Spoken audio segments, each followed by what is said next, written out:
Hey guys, it's your girl Red Velvet, and you are watching O Face Wrestling. Hey everyone, thanks for joining us today on O Face Wrestling. This is your host JT, and today I am joined by Red Velvet. So thanks for joining us today, Red Velvet. No problem. Thank you for having me. No problem at all. As you know, like I've been wanting you on the show for months. The first time I reached out to you, you were obviously really busy with Mission Pro and AEW and all that kind of stuff. So I'm glad that I finally got you on the show tonight. Thank you. Thank you. I'm happy to be here. All right, no problem at all. So let's get to these questions. So, the generic question I ask everyone, because I know everyone has a different story. So, what inspired you to become a professional wrestler? Well, I came from a background of boxing because my dad and my uncle were professional boxers in Colombia. Then obviously my dad moved here and started boxing. He retired when I was born, like maybe 2 months, maybe a couple days after I was literally born. So I never got to like really train with him, but he took me to trainings and stuff like that. But I just didn't want to be a boxer. I just thought, like, no offense to anyone who does it, it's an amazing sport, but something about it to me was like kind of boring. So I learned like MMA and all that stuff until I was 12, just to learn self defense. And then I got into dancing. And while I was dancing, like when I was 9, I started watching wrestling. It was just super random. I actually didn't watch wrestling with my dad. I watched it with my mom. We like were flipping through the channel and WWE came on, and then we just started watching it. And I never really, I think I was too little to like, I was 9, but like I would see wrestling and I would see like Lita and Trish, and I would tell my mom like, I'm gonna become a wrestler. Like, but I was joking. I think at that time I was joking maybe. I never really like kept up with it. I watched wrestling to a certain time, and then dancing became like my entire life.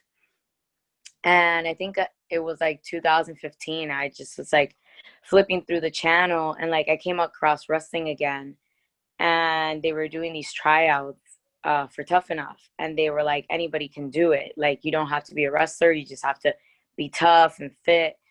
And they asked to like send a video, and I'm like, all right, cool. Like, let's just do it, whatever. And uh, I did it, and I got like a second interview with the producers of the show. And then I didn't get on the show, but like just the feedback and like all the responses from people, it, like really got me thinking, like, man, like I dance, I'm fit, and I came from a background of fighting. So like wrestling is like kind of the thing that you can like mix all of them in. So like, why not? Let's just try it out. And I looked for a school, and like I went the first day, and then I never stopped going back. And like 5+ years later, here I am. So, but it's funny, it went full circle that I watched it when I was little, and I used to say all the time, like, I'm gonna be a diva, I'm gonna be a diva. And then it just came full circle. Yeah, some of the pieces of that story kind of remind me of, me when I was younger and then kind of growing up too. Like I grew up watching it with my dad. I don't remember if I wanted to be a professional wrestler or anything like that, but I fell out of it, because you got into dance and I got into baseball. And then as I got older, I was flipping through the channels and I saw an episode of Raw. I was like, let me check this out. And I remember it was an episode on Bret Hart was on it, Chris Jericho, and I like flipped out like these are the guys I grew up watching. So Yeah. ever since then, I've just like stuck with it, minus, going to a wrestling school and, actually doing it like you are. But it just, that's kind of how I got back into it myself, just randomly bored at home, flipping through the channels and everything like that. But yeah, like you mentioned, like being fit, dancing and all that kind of stuff, like it all blends together because when it comes to wrestling, some people really don't realize that it's more than just wrestling. Like it is entertainment, and having all these Yeah. additional skills kind of adds more flavor to you because you can do all these other things. The dancing may come in handy for like an entrance or a gimmick or character that you're portraying, stuff like that. And obviously being fit is extremely important, when it comes to wrestling. I mean, you can't really not be fit and do it. I mean, it just doesn't work out that way and everything like that. One of the big questions I wanted to ask you though, so you are, Red Velvet, so I want to know like what inspired the name and your character. Well, I was actually coming off of like a really bad breakup. So I was like, maybe I had to have been like 20. And like I had never like dyed my hair or nothing. So like I went through this big change where I was like, you know what, like let's just do something new. So I dyed my hair like really, really red, and it was like so different. And then when that tryout came, I was going to my friend's house to help me do the video, and he was like a huge wrestling fan. So he's like, oh, you know, like eventually you're gonna have like a name and stuff. So like, what are you gonna say your name is for this video? And I was like, well, I'm kind of liking my hair, so I'm just gonna do like maybe like red violet. And he's like, ew, like that's gross, like that doesn't like have any type of pop. And he was like, why don't you be like red velvet? Like you kind of look like a red velvet cake. He's like, you look like a red velvet cupcake because you're tiny, you're small. He's like, your hair is super, super red. You have beautiful chocolate skin. You know, you're a sweet girl. Like, why don't you just run with that? And I'm like, all right. So I just like, we just winged it. And then as like I started getting into wrestling and like started doing my moves, and like I had already came with my trainer with that name. So he was like, all right, let's like play off of it. And then we started turning it into like the type of style of like how I wrestle. I always try to be like smooth, like the fabric, fancy, you know, like expensive.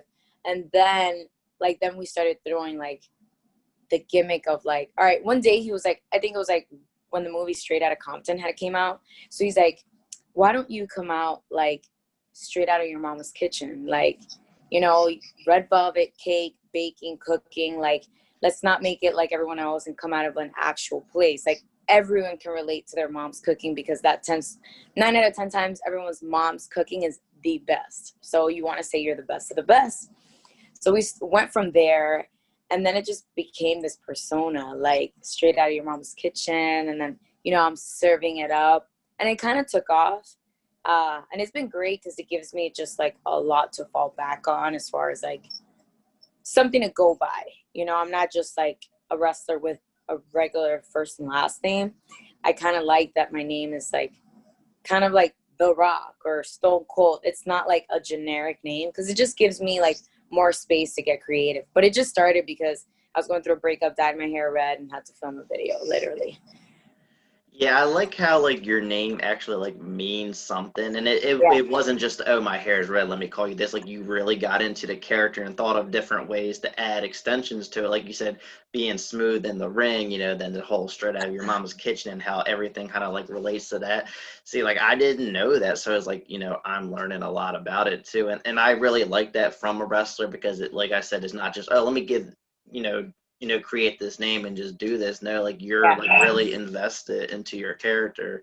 And that's like a really important thing in wrestling too, because if you're not invested in yourself, the fans are going to see that and they're not going to be invested in you. So it all works out really well. And I think that's a really cool thing that, you know, you did with your character.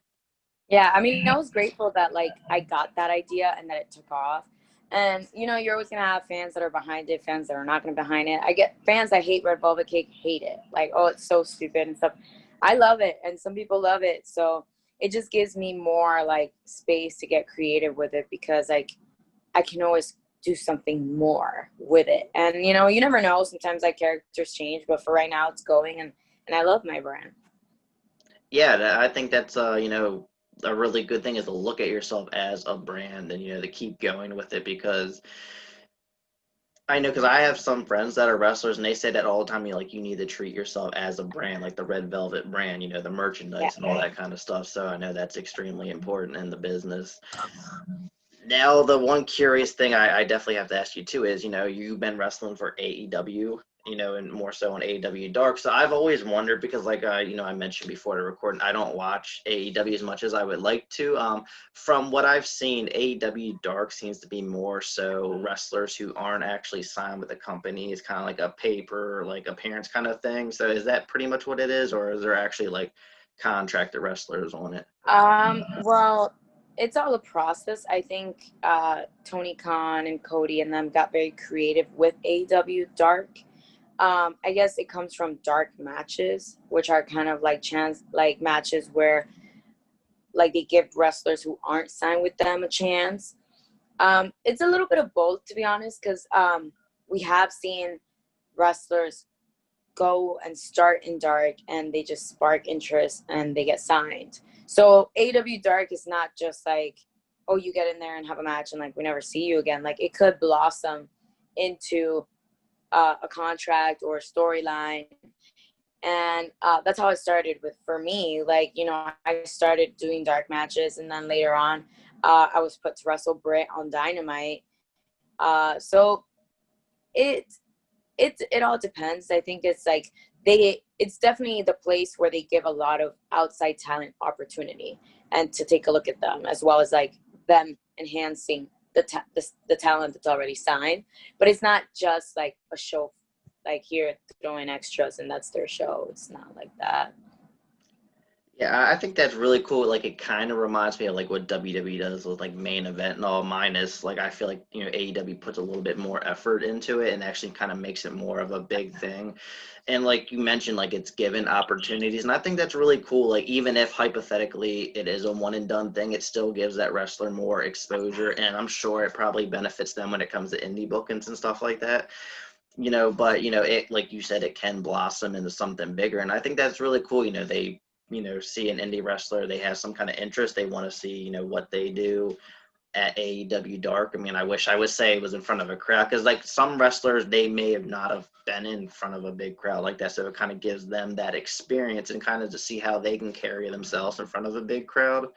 Because like when I used to play baseball when I was younger, I played in front of maybe like 30 people watching. There's a big difference between that and playing in like the major league to thousands of people. So I can imagine that that's one heck of an experience, and I think a wrestler can really learn from that. So I want to ask too is how much of a difference your career has changed since wrestling in AEW Dark, with having like a mainstream audience watching on TV, like your social media bookings, like how did that impact all that? Well, when you start, you don't know what's gonna come out of it. I started there, and I think the most positive thing was just I was being looked at by other people. I've had tons and tons. The biggest thing is I've had tons of messages of fans that were like, I didn't know you existed. I wasn't aware that you wrestled, but like because of Dark and because of Dynamite, I've become a huge fan. So my following has definitely gone up from like the first time I was on Dark to now. And even like I had a match with Britt Baker last week on Dynamite. So that was on live TV. So that's like, AW Dark is more like optional if you want to log in and watch, but kind of like AW Dynamite is on TV. So you're flipping the channel, you're more likely to come across it than like looking through YouTube. So after that match, that was like the more like eyes on me. But from the beginning, Dark match, like it's been amazing. The fans have been like, I didn't know who you were, but I've watched you and now I'm behind you. And then I've had fans who became fans because of AEW, and I've showed up to indie shows that they see that I'm on. So it's amazing. It's been great. A lot of companies have hit me up to work with them and stuff. So it's been beneficial all around. The biggest thing was just like people that didn't know I was out there are now getting a look at me and following me. So that's awesome.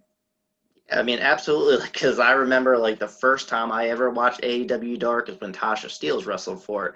So it kind of like drew me in as a fan to the product, and then vice versa. Obviously, I've seen wrestlers on, a promotion, and then it kind of invested. Like when I first watched WoW, I liked Holidead. So after that, I kind of followed her indie career. So it goes both ways and everything.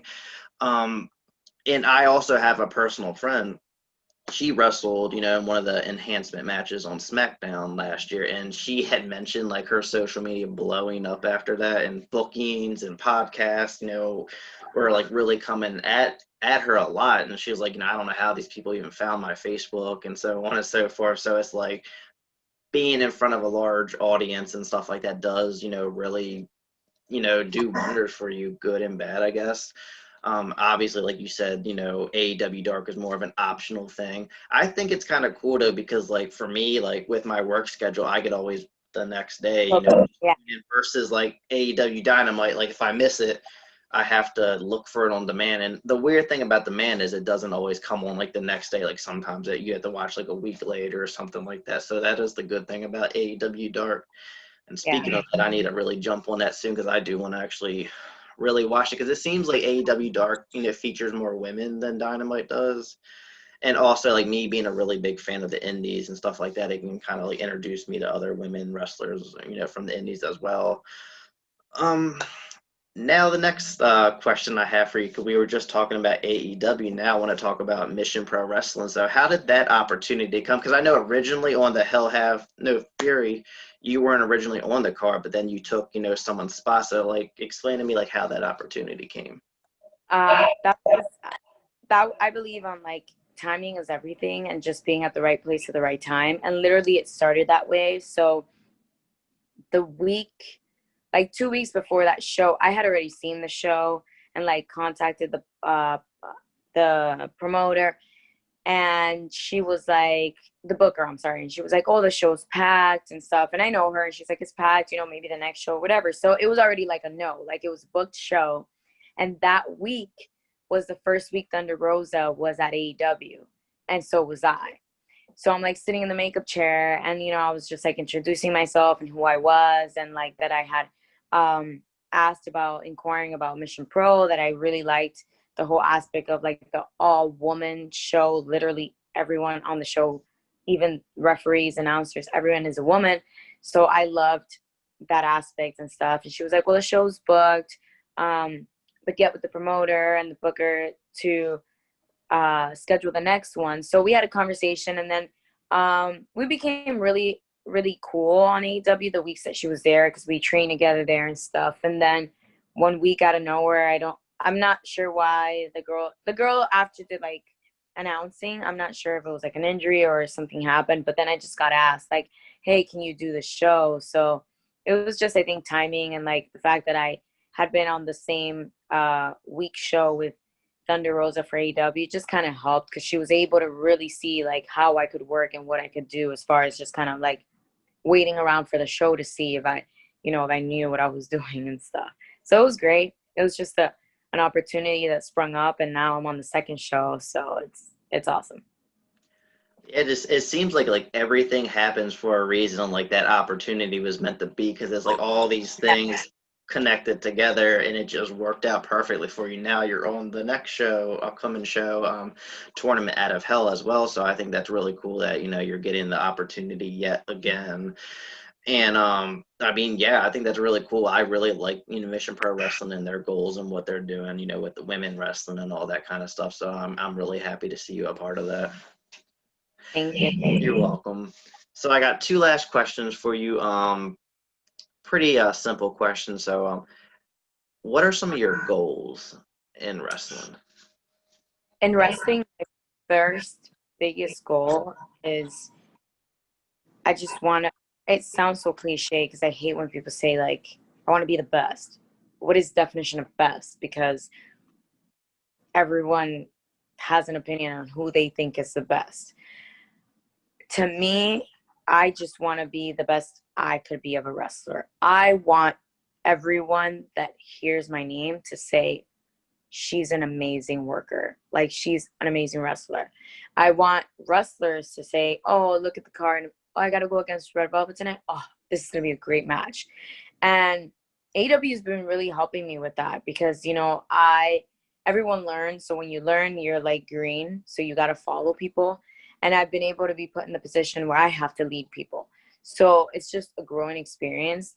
My biggest thing is I just want to be the best I could be and be an amazing wrestler, appreciated by my fans, appreciated by my colleagues, my opponents. And then second goal I just want success on my terms. I'm a big family person. So I want to be able to work for a company or have my wrestling career on my terms, to where when I get married and I want to have kids, I can have that choice and not kind of like be like stringed down by the neck on like, oh, I got to do this, this, and this. And that's just the way I've always wanted it. Just, I think if you're a good worker, have good work ethic and everything, you should be able to do what you love on your terms with no consequences. Exactly, because every company's different. Some companies, require you to have like a set schedule and you have to make a set amount of appearances. Some, companies are very flexible. Like I know AEW seems very flexible, especially and it seems like they give their wrestlers freedom to also wrestle on the indies.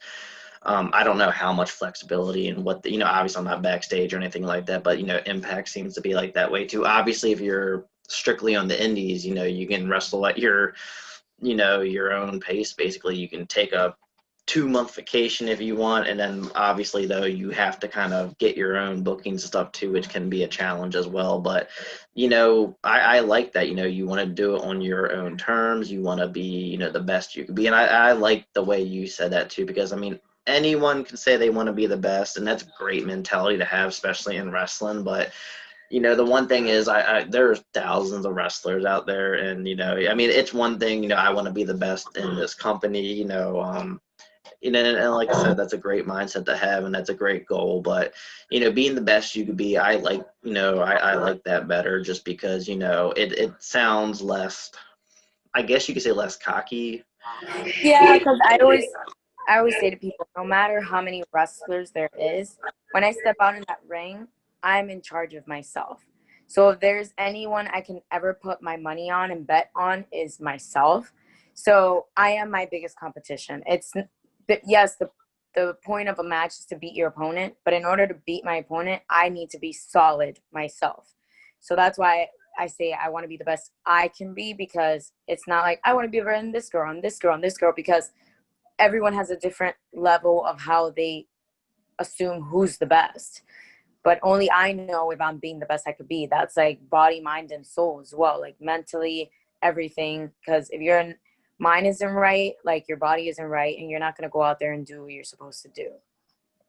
Exactly. And like I've heard stories too about like wrestlers who want to be the best, and they kind of think more about themselves versus the other, their opponents. And it's all about elevating your opponents and going out there together and having a great match together, because if you had that whole I just want to kick their butt, it may not be a good match, and it's just not going to work out well. Like it's always a team effort. Fans may look at it as so and so versus so and so, but realistically you two are working together to entertain the fans. And both wrestlers going out there and just being the best they could do is the best way to go about it, instead of being me kind of thing. So I think you got a great mentality, and I could definitely see you going really far with that in your career. Thank you. You're welcome. So final question, this is like a non-wrestling related question. So what about you, non-wrestling, that you would want your fans to know about you that you're proud of? I'm a dancer, forever a dancer. I think anyone who even goes on my page, it's not a secret. I wouldn't be the wrestler I am if dance wasn't have been a part of my life first. So that's a big part of me. And I'm a huge family person. My family means everything to me. I'm super family oriented. I want to, it's funny because I tell people, like, if I wasn't a wrestler, like, my biggest life goal is to be a mom. Like, if wrestling disappeared, I just want to be a mom, because I love kids. I love family. So that's my end goal, to have a family. And I'm a huge, like, kid person. Like, I love babies. So speaking of dancing, like what kind of dancing? I know there's like a million different styles. I started dancing when I was 9. I started dancing when I was 9, and then I moved to an all magnet school, which was just specified on like different arts. And then I moved on to college to an art school. So I did like dance, because people are like, oh, like this. No, I did every type of dance. So I mainly focused on what was jazz, hip hop, modern, contemporary. When I got older, I got signed to a company that was like more like about parties and parties or corporate parties and stuff like that. So I started getting more into like samba and Latin ballroom and more production stuff. But I did every kind of like classical ballet and all that. Gotcha. Because as I know, there's like salsa, there's dirty dancing, and Oh yeah. I remember when I was younger, there was that movie Save the Last Dance. I don't know if you've ever seen that movie, but I remember like, just like how much there's a lot that goes into dancing and stuff like that too. A lot of people think, oh, you just turn on some music and you dance. No, I mean, if you really want to be like really good, there's a crap load of training, working out, staying fit, all that crazy It's stuff. hard. And like the hardest part is like becoming one with your body. Because like to dance, it's just your body. It's not like, how to explain, like you play baseball, so it's like your body, but like you got to learn how to bat and stuff. Like you got to learn how to do everything with just your body, how to turn with your legs, how to use your arms, how to balance on one foot. It's a lot that I think like people don't put into mind. So, and that, like I said, that's helped me with wrestling. I'm extremely coordinated because of how long I dance, and I'm disciplined because of how long I danced. So I love it. Yeah, I mean, I'll be honest with you. When I saw that movie, I was like, I kind of maybe want to do this. But I know there was a scene where, because you had mentioned balancing on one foot, where she was doing that and her foot was like really like scraped up and stuff like that. So it can be also very brutal on the body, and like, which is why I like mentioned, like you have to be in good shape, great diet, everything, because it can actually be really intense. And that's one thing that people don't realize about dancing. Yeah. And then about like the family thing, and it's like you definitely seem like you're going to be a great mom, and I definitely wish you the best of luck, and with your future starting a family and everything. I appreciate it. Happy you guys were able to catch me. I had a little free time. Every time I have a free time, I like to like give out to like and do podcasts. Sometimes it's just so many of them. So I'm like, I got to remember that like in order to stay sane or even for Red Velvet to keep going, like I got to remember sometimes I got to give myself some rest because I can go. And then, I'll reach a point where I crash completely. So, but when I have free time, I love to like do podcast interviews and stuff and let people know, the ones who haven't seen me and stuff, get to know a little bit about me.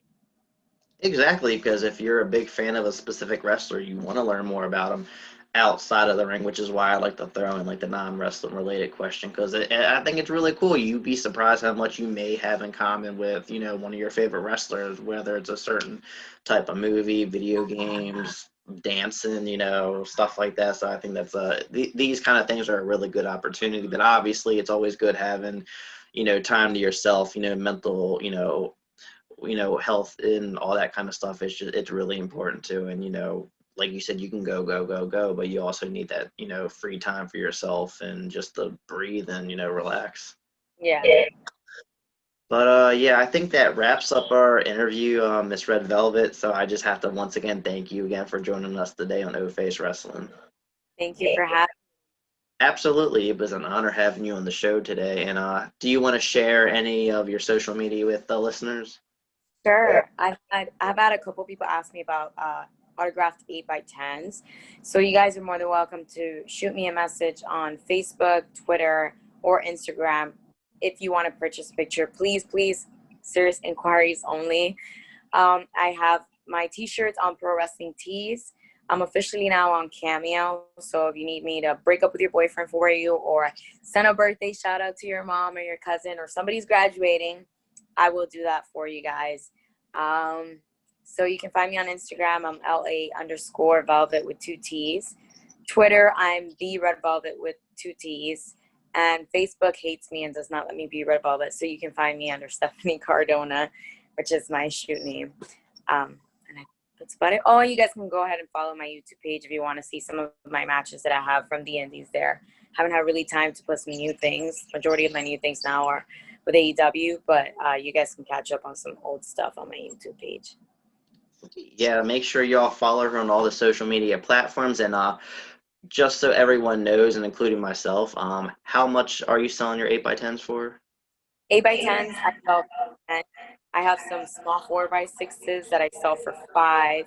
And I have these limited pins that once they run out, I'm not going to have anymore. But they're $8 and they say 5-foot fine, sweeter than wine, red velvet. So I'm setting those by 8. If somebody wants to do like a bundle, I can do like a discounted bundle price if you want to get more than one thing. But you guys can like shoot me a message on that and I'll send you what I have as far as pictures. Sweet. I think I'm probably going to do that within the next day or two. But yeah, make sure y'all check out her merch. You know, you got your shirts on wrestling, pro wrestling tees. You got your cameo, 8x10s, 4x6, you know, the pin, everything like that. Also, make sure you all follow us on Facebook, Twitter, Instagram, sub us on YouTube. Thank you all for tuning in. And then one last thank you to you, Red Velvet, for joining us today. All right. And thank you all for listening. Have a great day.